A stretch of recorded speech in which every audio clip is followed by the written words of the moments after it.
Hi, welcome to week two. My name is Mark Scholl, and I'll be presenting this to you.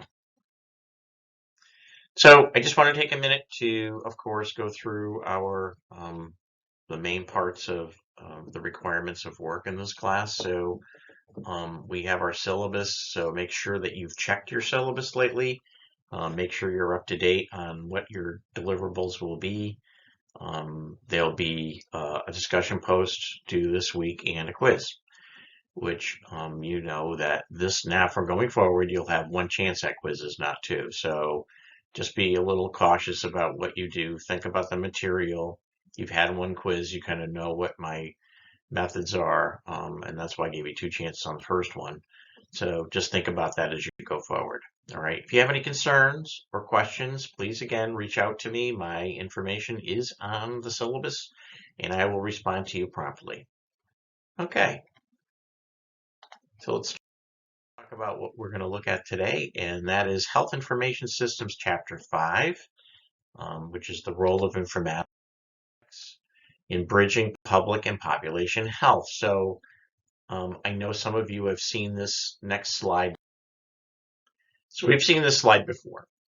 And really, what we're going to talk about is these two areas, public health informatics, which is our primary focus, but population informatics. So we want to kind of see how those two do overlap, and they do. And how does that informatics bridge those spaces? How do we convey information between the two of them? We can see there's other ones too, like just impact evaluation. There's lots of things that can somewhat correspond to the space, but right here there's an immediacy of overlap. So let's talk about that. So here's what we'll cover in this lesson. Elements, the determinants and outcomes of population health framework. They're important to understand.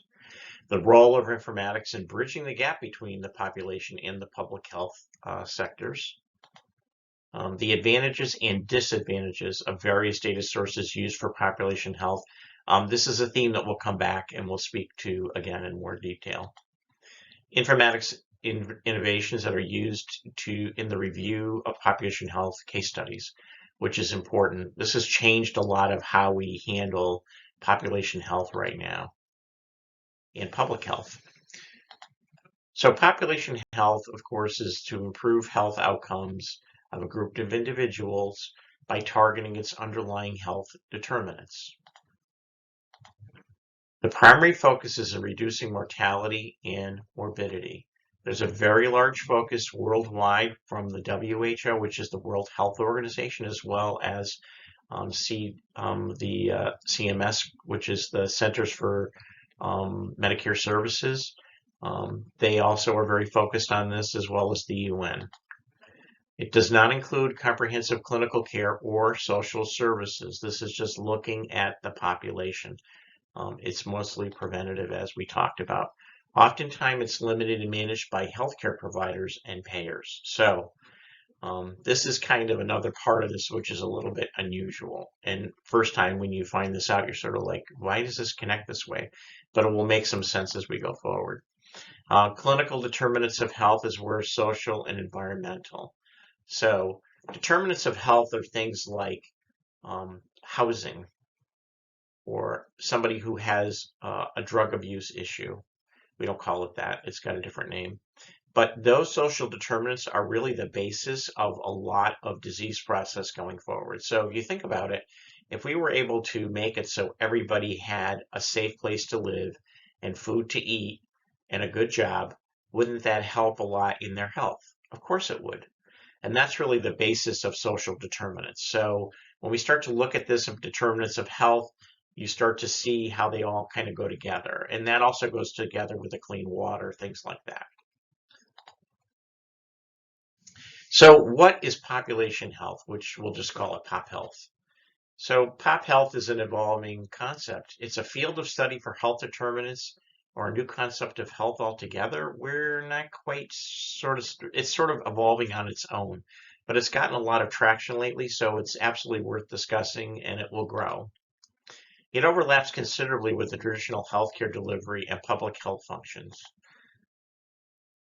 So let's talk about population health definitions. So the aggregate of health outcomes of health adjusted life expectancy of a group of individuals in an economic framework that balances the relative margin return for multiple determinants of health.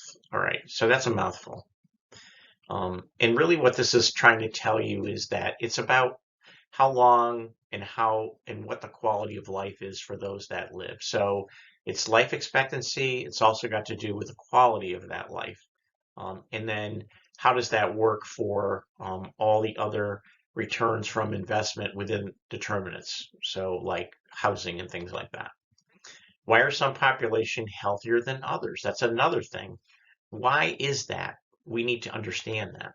And health of population is measured by health status indicators that are influenced by social, economic, and physical environments, and that alludes to those determinants. A domain focusing on health outcomes of a group of individuals, including the distribution of outcomes within that group. So this also has to do with accessibility to care. Compromises organization activities for assessing, improving the health and well-being of a defined population. So these are the activities that you may have to create and standards that would support them. So population frameworks, there's really three components to this. There's the healthy outcomes. That's the mortality and quality of life. So mortality meaning death. It also can refer to long-term illness, things like that. And I just talked a little bit about that. Determinants of health. These are clinical, social, or environmental factors that are influencing how healthy someone is or a population is. Policies and interventions that aim to refine those population health determinants or outcomes. So determinants of health can affect outcomes. So income, right? Affecting the quality of life. Determinants of health can also be affected by health outcomes. So health status can affect income, right? So think about it. There's sort of a flip side to this. So in the first one, if you have a limited amount of resources, you may have a limited amount of access to healthcare. It might be a distance issue. I can't afford a car to drive to go to my healthcare appointment. I have to wait for a ride. That could affect your outcome, correct? I mean, maybe you don't want to bother with that. We lose people off the grid for this. And that's just one example. The other one is, so now I work and suddenly I'm out of work and I'm diabetic and I have a lot of other needs. Who's going to come first? So of course, if I have a family, it's eating. My medicine becomes the secondary part, but it also means that the health status is going to decline. And that will turn that person into someone who actually, because we didn't take care of them the right way, will become even more of a burden to society as far as economics goes. It's going to cost a lot more to care for that individual in a tertiary, which is like a hospital type of environment, correct? So we have to think about things like that. And that's what population health looks at. Okay, so population framework. So there's the health determinants. This includes several groups of factors. Genetic, that's also part of this. Behavioral, and that can be things like risk-taking behaviors, like propensity to do abusive substances, alcohol, etc. Clinical factors, that could be getting to a particular place to get care. Social could be something where maybe there's a discriminatory practice or there's a self-bias against care, like vaccines. And then environmental, that could be things like lead or water or living in poor housing, mold, etc. There's lots of those things, right? Those are health determinants. Outcomes include the high-level measures such as mortality, quality of life, life expectancy, as well as the disparities in achieving those measures. So you're looking at population. So you're looking at why does one population live longer than another? Why is one enjoying a better quality of life than another? Why are some people in one particular group with the same disease living longer than others? Part of life expectancy, but also it's got to do with treatment, right? So those are the kind of things we want to think about here. And then the interventions and policies. So these are split up by various target groups. So there's patient level interventions versus health system policy. So those are the kind of things that we're looking at for population health. And the stakeholders are patients to providers, payers, and public health agencies. All of those have a stake in population health. So this is a schematic from your book. It's a pretty simplistic view of what's going on here, but I think it does a really good job of kind of explaining some of the things we just talked about. So if you look at it on the left, let me turn my little highlighter thing on here. There we go. Um, there's sample data sources. So in informatics, we need to know where's our data coming from. So we have geophysically built data sources, which have to do with regions. There's census and surveys. There are general surveys. You've seen these online. There's the big census we do every couple of, 10 years or so or whatever that wants to know how we're doing. EHRs and claims. So when you go to the hospital, you ask a lot of questions. There's claims data also generated from that. That also is a lot of information. It's actually a lot in here. And then there's the genomics part, which is actually growing. And again, there's a disparity here because some people are doing this, some aren't. Some places offer it, some don't, etc. So these are the determinants that come out of that. So environmental, this is the data that backs that up. Census surveys are social determinants, right? Surveys about behavioral health. We do that in the hospital a lot during admission, but in general, there are things that we can find out about, how do people think about smoking? Do you smoke? Do you drink? Do you do drugs? That kind of thing. Open-ended, don't judge. Clinical. So these are things in the clinical setting. We get that data from there. Genetics really are part of the genomics process. So these can do things like I can find out things about, do you have a history? Are you a population that might have a propensity for a birth defect, let's say, which a lot of people know about, or disease like breast cancer or AIDS. There's a lot of genetic studies going on out there about people who have resistance to AIDS. That's what I was getting at here. That's not how you get it, obviously, but there's a lot of resistances that can come from genetics as well. So there's two sides to this. There's also studies about drug use, meaning drugs that are prescribed to you. So I may give you a drug and maybe you have more of an adversity for a reaction to it. Or you also might get a benefit from a lesser dose than I need. So those are the kind of things you see a lot in cancer treatment. And then intervention types. So these are patient interventions here. Health system community can really relate to that. Public policy. So all these different things go with different things, but these two particularly are affected by these sides. So public policies, health outcomes, mortality, morbidity, quality of life, etc. We talked about those. Population health analytics is what feeds up into these interventions to help those groups determine what is the proper intervention. In other words, what do you do when you find out about something like that? What would be the course of correction, right? So there's different things we look at. We community assessment, payment adjustments, case findings, risk stratification. We'll get into those in some details later. And then the stakeholders, of course, what we just talked about, the patients, providers, payers, public health, and policymakers. These are all the stakeholders. And policymakers are obviously politicians too. So that's part of that group.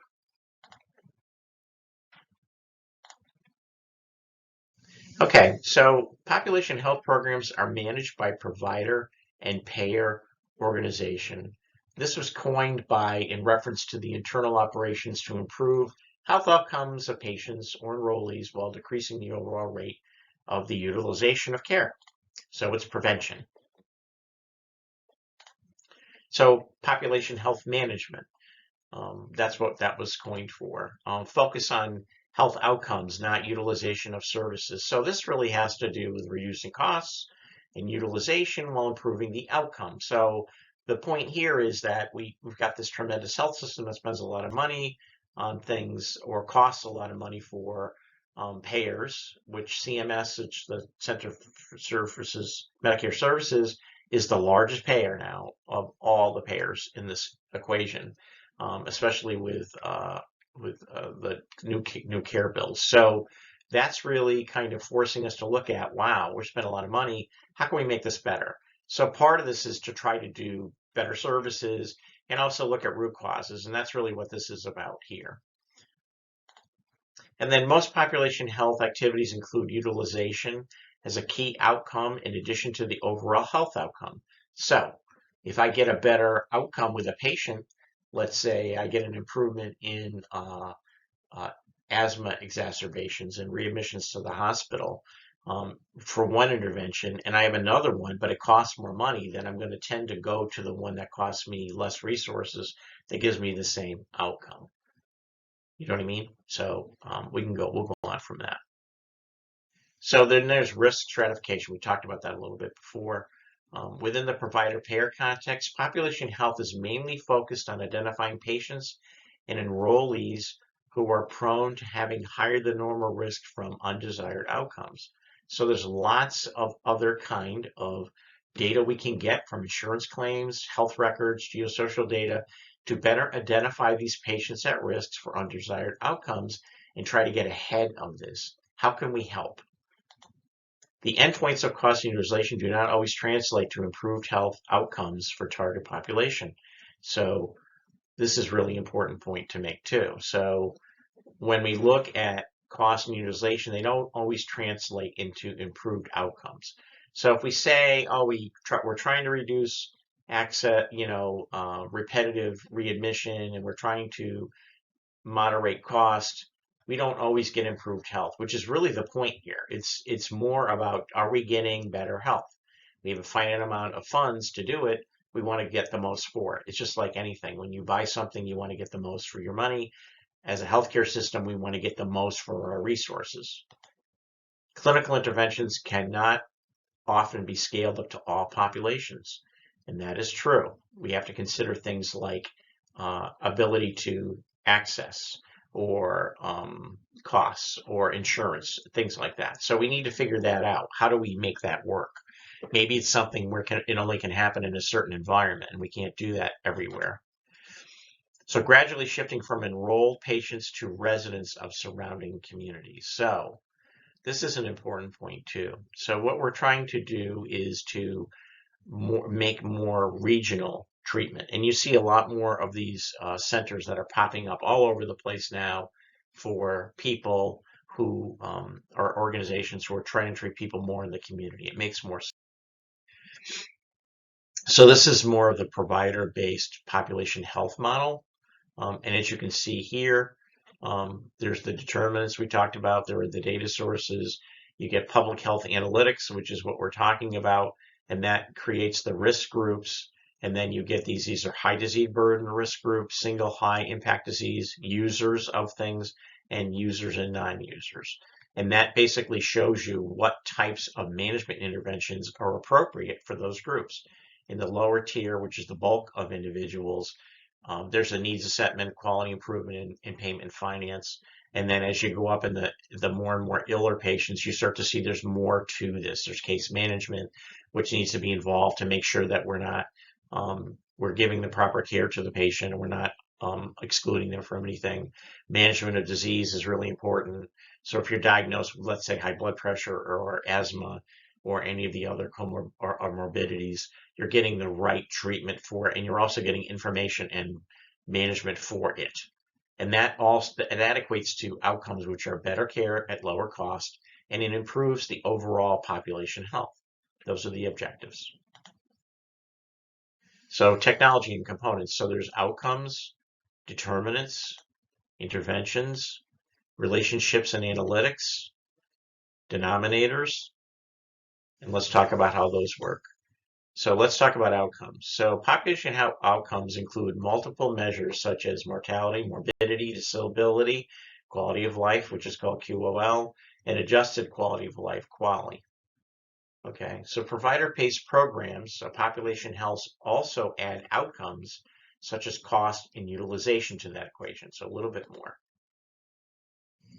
So mortality is the number of deaths in a population within a defined time. Morbidity is any departure from the state of physical or psychological well-being. That's what that means. And that covers a lot of things, obviously. Disability is the reduction of someone's capacity to function in society. QOL is the broad constructed reflecting, it's a broad construct, apologize. Reflecting a subject or objective judgment concerning all aspects of an individual's existence. So quality of life is everything that goes on in your life. So it's a big subject. It's very broad. It's tough to pull exact little pieces out, but it does, you can, and you can build a picture of an individual with that.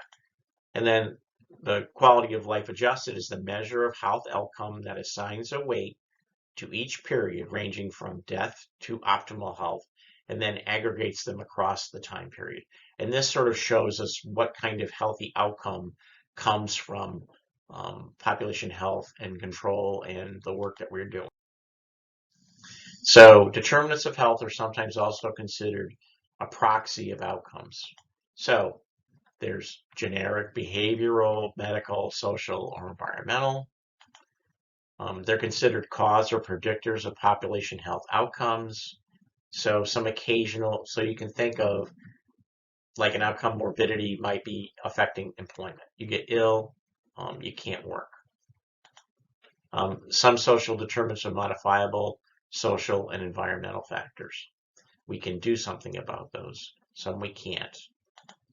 Some social determinants are deemed very hard to modify, and this is what I was referring to, like genetics. So you're born with a certain gene set. Right now, where no one's attempting to change anybody's genomic makeup.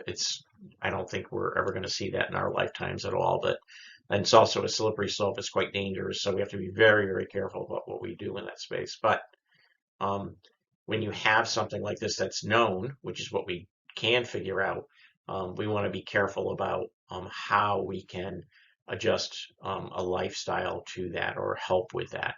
But it's really tough to modify. You can't really modify a genetic element. It's almost impossible. So their technology components are genetic determinants.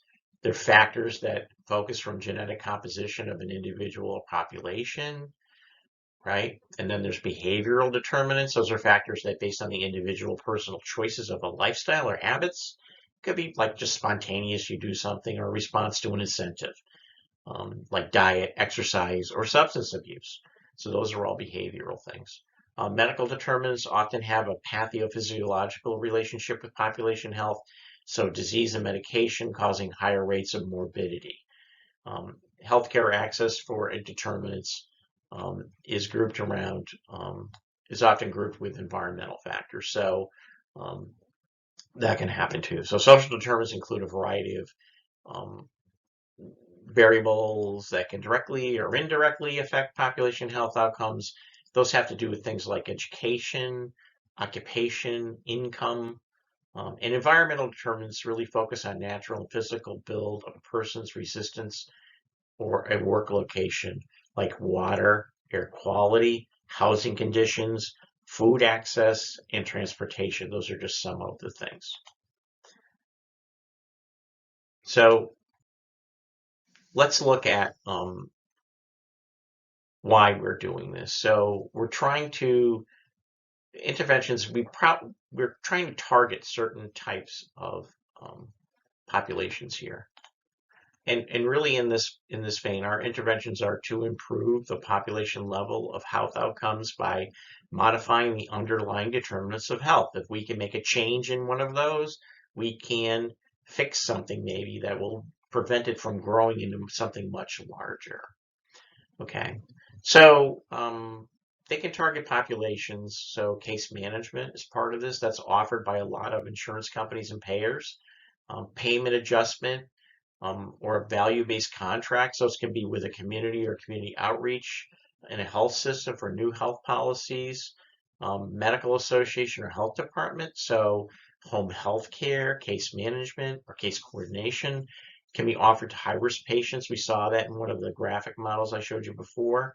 Um, but just remember that community outreach and healthcare policies are often targeted to multiple determinants of population simultaneously. So that's the last line here. So we can look at a lot of things at once through some of these interventions, not just one. And relationship between the population health outcomes and determinants and interventions are often defined in statistical measures. So establishing these relationships is almost impossible due to the variable nature of the determinants. And it's almost impossible to conduct any kind of experimentation here. So it's really tough to see how these all work. So you can do it with some types of modeling and statistics. So that sort of works for us in this space. Um, Population outcome can be explained by a causal relationship between specific determinants, policies, and outcome. Many statistical methods are used in population health analytics, and machine learning and computational simulations are starting to change this space.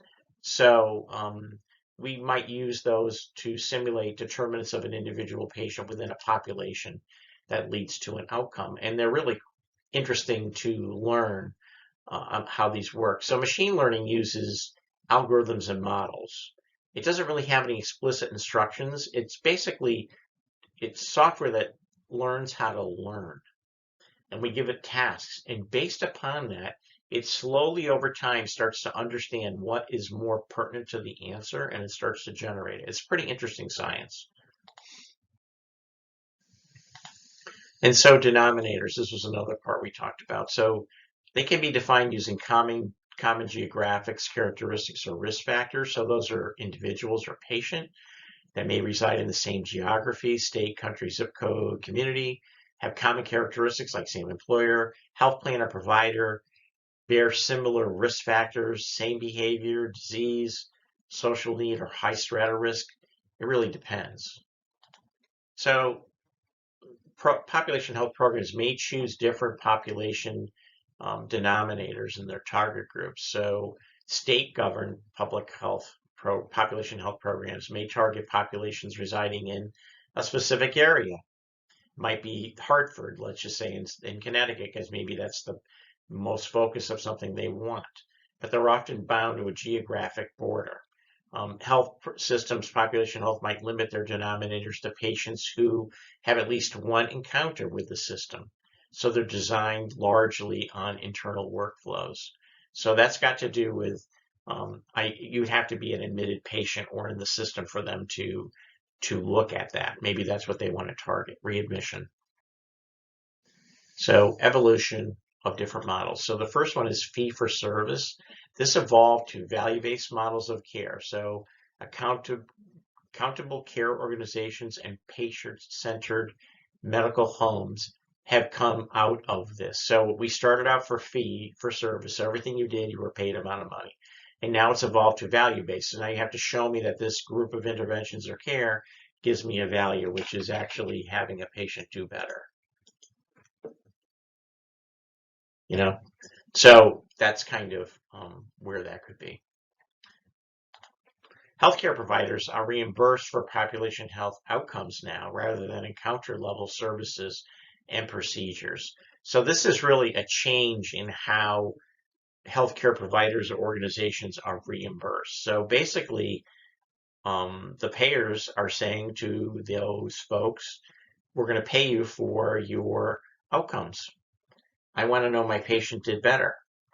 I want to know we kept the patient away from tertiary care when they didn't need it. In other words, going to the hospital for something they really didn't need to go to. A lot of people have heard about using the emergency room as their primary care facility, and that's part of it. An ED is a very expensive place to get care. It's meant for one thing, and that's emergencies. People come in, nobody knows what's going on with them. They're very ill. Usually they end up in the hospital. Sometimes it's like an accident or something where he needs like immediate surgery or some kind of MRI or something, and that's usually how you would get it. Now, some of that is moving into the communities, which is great because that will save on some of this, but overuse of that can really cost a lot of money for no reason.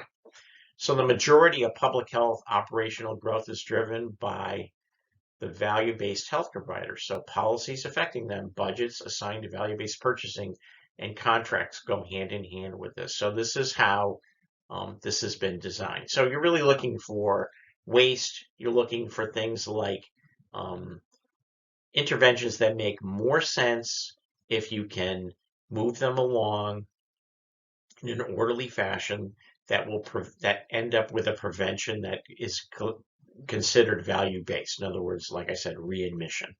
So you're trying to really look at where population providers are reimbursed for health outcomes rather than encounter level services and procedures.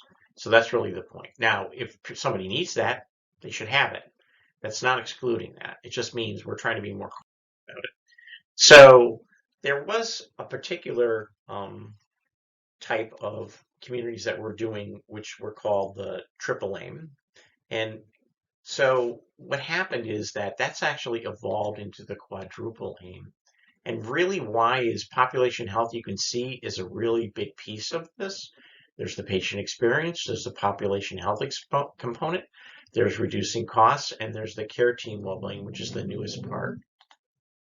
So the second part is population health. Community-based organizations, which are CBOs, are aiming to improve the community's well-being and social health. They can vary from health organizations to research, educational, social, research, religious, and self-help organizations. All those things kind of fall into those community-based. So there's an increased role of data sharing in coordinating population health activities, of course, and advances in developing innovative informatics solutions. Because think about it, there's a lot of different organizations. They all learn all kinds of different things. They all interact different ways. How can we move information between all of them? Well, that's where informatics comes in. And so it's going to take, it takes a lot to do that, right? So again, as I said, there's a lot of different components, and we want to integrate those resources into one space where everybody can share. If I find out something in the community that would help in the clinical side, I want to share that. If I find something out in one population that's going to benefit another, I want to share that. Those are all parts of improving care. So population health and public health and population health, excuse me, target similar outcomes, and they often share comparable determinants. So population health and public health do have differences, right? So informatics is playing a key role in blurring those differences between population health and public health. And how is it? So they differ, first off, in the populations they look at, the outcomes and interventions they offer, the common data sources. So population health stakeholders often have a higher level of flexibility. Public health is limited to existing policies. Now, remember, population health is driven by payers and clinicians, so they can be a lot more flexible in how they treat and move things around. But public health is really part of it is regulation and law. So you can't just do something in that space without those type of accommodation. So let's look at that. So this is a chart from your book too. I think I changed a little bit, but basically, if you look at it, there's population health and public health, and if you look at each one of those key areas that we talked about, outcomes and determinants and interventions, you can see that they're not exactly the same. There's different things. If you look just like in one instance, key stakeholders, it's providers, payers, and community-based organizations, where public health is state and federal, local government, public health agencies, and some community-based organizations. So there's a little overlap right there, but this part's different, right? So that's really the differences between them are those other components. But they do share commonalities like electronic health record, right?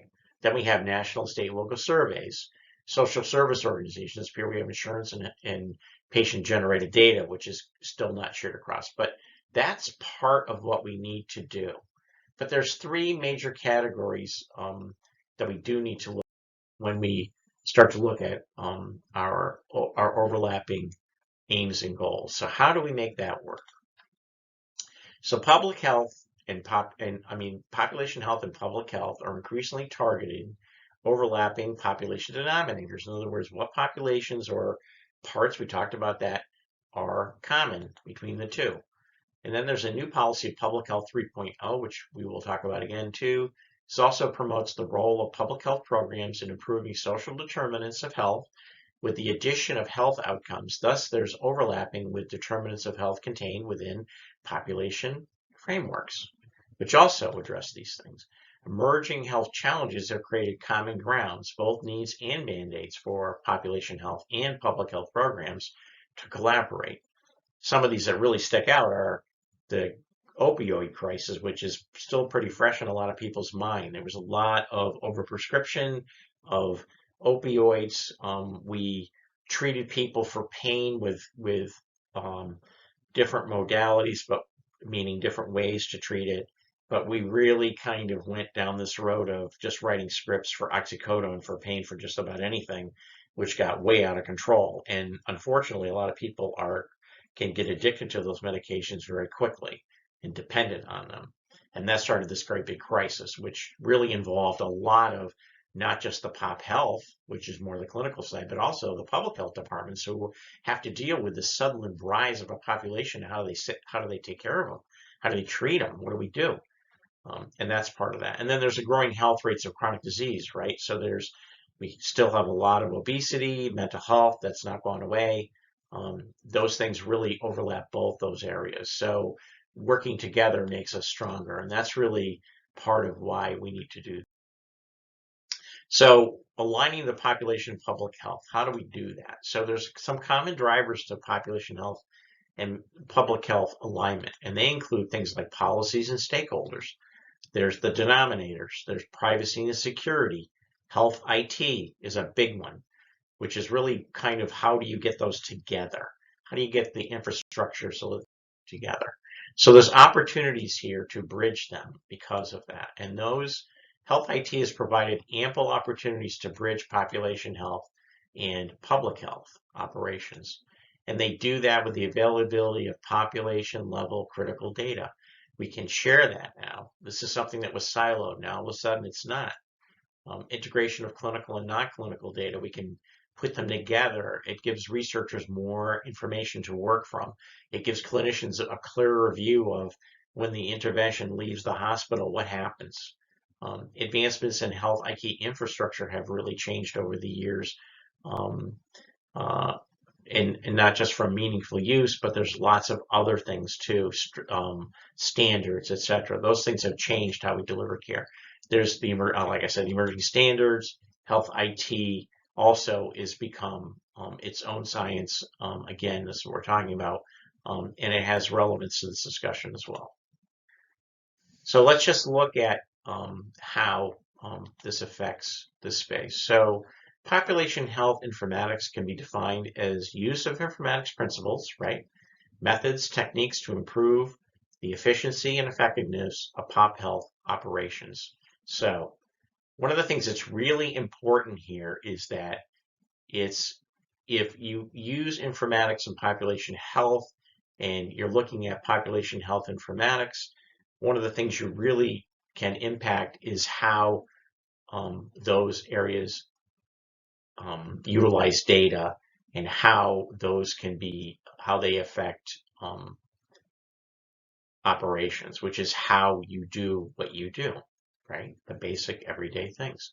And so medical techniques and theories have really started to change how we do different parts of our care. And they always do over time, and they grow in knowledge, things change. You can see basic research is being moved into the applied research. So we're starting to use what we first saw into applications to treat. We are looking at molecular research up to community research. There's all this great long bandwidth of places we look at. And population health informatics really sits closely now with clinical informatics, consumer health, and public health. It really kind of helps in those spaces kind of merge those concepts into one space and to be able to share data, which really can work. You can scale it up to a population level, which is really important. So population health informatics is not just limited to statistical analysis of risk. Okay, it looks at other things. So the rapidly growing growth of population health level data and the increasing variability of new data sources has significantly propelled the role of informatics in population health. Meaning there's a lot more information that suddenly has become more visible, and there's new places to get it. And so that brings the science of study of data to improve some of those areas into the forefront, which is what informatics is about. Population health informatics can improve can impact the efficiency and effectiveness of operations of information flow. There are things like change of standards, connectivity, who gets what data, how do you get it, how quickly you get it, how fast you can use it. Those things are all part of what we can do. There's data harmonization, very important. There's a lot of data out there that's like all different. How do we get it all into one thing? Data quality confirmation. In other words, is the data you're getting real? Is it useful? Does it make sense? Knowledge extraction and model generation, that's also part of informatics, and knowledge management. In other words, once we get it, how do we manage? And so this graphic that comes from your book is pretty good about some of the things that what we have to look at in these different areas. So health determinants is the data preparation, and you look at the harmonization, which is basically trying to take all these different standards like the data standardization, integration, modeling, and warehousing, and bringing that over into the quality confirmation. You're checking it to see if it's complete.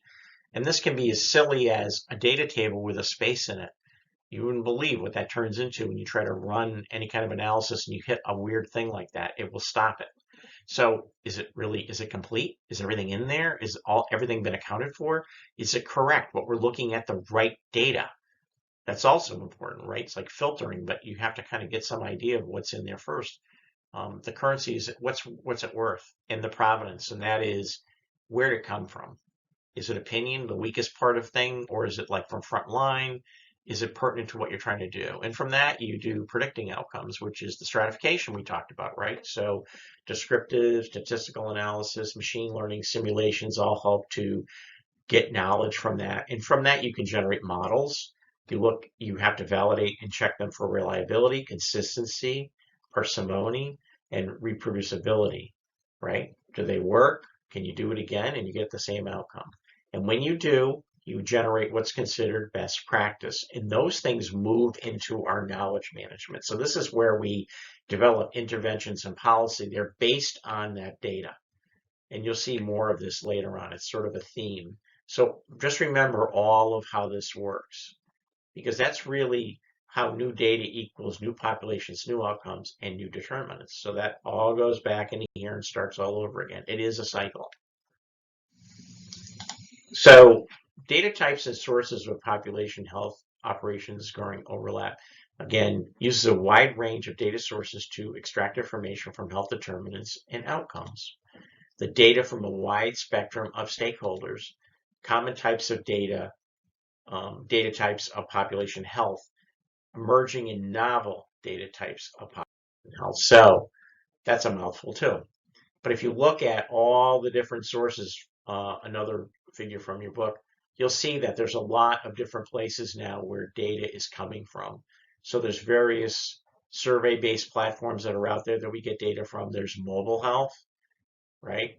We're getting electronic health record information, which is still big, claims data, registries, prescription benefit management. You get a refill on a prescription. We can track a lot of those things. All this is de-identified, by the way, so no one knows who this is, but it's basically looking at populations in general. Are we utilizing those resources properly? Health information exchange, this is a big one, even though it's a little cylinder here. This is really the first idea of sharing information from different systems into one space so that we can all look at it. So it has to be formatted the right way. It has to have the same language, etc. And we'll get into all those things. And there's enrollment data. I sign up for something new. I fill out questionnaires. I put all this stuff together. I get that information too. Then there's ancillary data systems that are out there that might collect data that I can get to. There's the service organization platforms, etc. And over here you have more of the consumer data, financial data, social media, patient-reported outcomes, personal health records, genetic information. Those all kind of go into the same spaces. And if you start to look at that, you can really see how they line up. So behavior and health lifestyle kind of fall in here.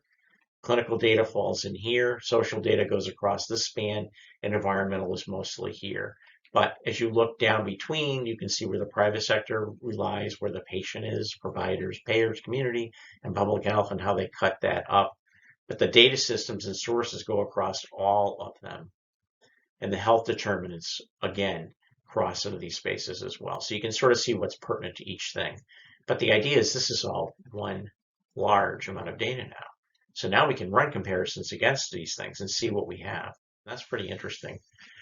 So population health operations include like many data actions like collection, matching, correlation, harmonization, trying to get it all lined up together so it works together, standardization, which is, codes have to be based on the same thing. The language I use has to be the same. Tomato, tomato. I can't call things that are not. Integration, conversion, and exchange of data. So data quality is very important to this project. Big data is a big one now, which is coming out. We'll talk about that. And then interoperability, information architecture, and privacy and concern and security. That's another big one as well. Obviously, we're handling personal information. You can't just do things with it. You have to make sure it's safe and secure. No one's going to want that information out there without permission. So that's part of this as well. So there's some really good examples in your book. The Maryland Hospital become the many health departments taking care of neighborhoods and Medicare providers paying attention to neighborhood stress scores. These are worth looking at because they kind of pull us together and help you see sort of some of the outgrowth of what we just talked about. Like, how is that working? How is this helping? And really, if you think about it, every part of healthcare needs more help internally. Part of that aim, the triple aim, now quadruple aim, one of those components I mentioned in there is the healthcare worker burnout. And it's true. There's not enough individuals to support what is thought up and needed. So we all have to jump in and change hats occasionally. So, or more so, I should really say. So you can see that these two examples really show kind of how that works. So, in summary, population health is an evolving concept in healthcare. Its outcomes include measures such as mortality, morbidity, quality of life, utilization, and cost. It's also part of health determinants are part of this. Population health overlaps considerably with public health, administered by non-government entities. Remember, so payers, private payers, and physicians and hospitals. Risk stratification. It's used by insurance claims and it's used in EHR data. It helps us try to get more focus on those that have the greatest need for intervention. Informatics plays a key role in this space, and you can tell from all the data and ideas we're talking about here how much it does. And informatics will be an instrumental element for merging the gap between those two spaces, population health and public health. And that is it. Thank you.